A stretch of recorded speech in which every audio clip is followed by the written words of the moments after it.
নমস্কার দর্শক বন্ধুরা, আজ আমরা ফিরছি দার্জিলিং থেকে। বাস স্ট্যান্ডের থেকে টিকিট কেটে 11:30টার সময় বাসে চড়ে পড়লাম। চড়ার পরে এবার বাসে করে চালু হয়ে গেল বাস চলা। আমাদের ফেরার পালা। ফেরার জন্য যে বাসটা ছাড়লো আর এক এক করে খানিকটা নামছে, আর যতটা নামছে ততই উঁচু থেকে নিচুতে নামছে। আর দেখে যে প্রচণ্ড ভয় পাচ্ছিলাম, কিন্তু ভয়টা পেলেও হবে না, যেভাবে আমরা গিয়েছিলাম আর সেইভাবেই নেমে আসছি। নেমে আস্তে আস্তে নামার সময় একটু সব কিছু নিচের দিকে দেখা যাচ্ছে, তখনই একটু কেমন ভয় ভয় ভয় মনে হচ্ছে। কিন্তু এই পাহাড়ের পথে, আঁকা বাঁকা পথে আমাদের এভাবেই নামতে হবে।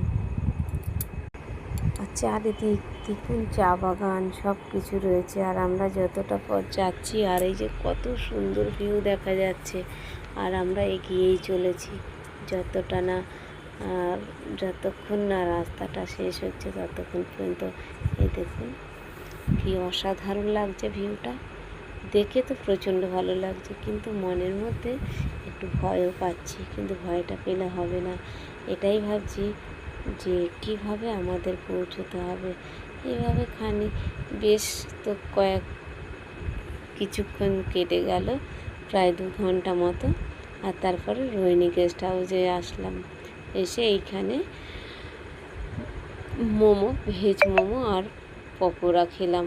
ভেজ পকোড়া খেতেও অসাধারণ ছিল। আর এদিকে দেখুন রোহিণী গেস্ট হাউসের সাইডে কত সুন্দর ঝর্ণার জল পড়ছে, তাই দেখেও আমি একটু ক্যামেরা বন্দি করে নিলাম সেই দৃশ্যটা। আর তারপরে আবার গাড়ি ছেড়ে দিল। এইভাবে পাহাড়ের গা বেয়ে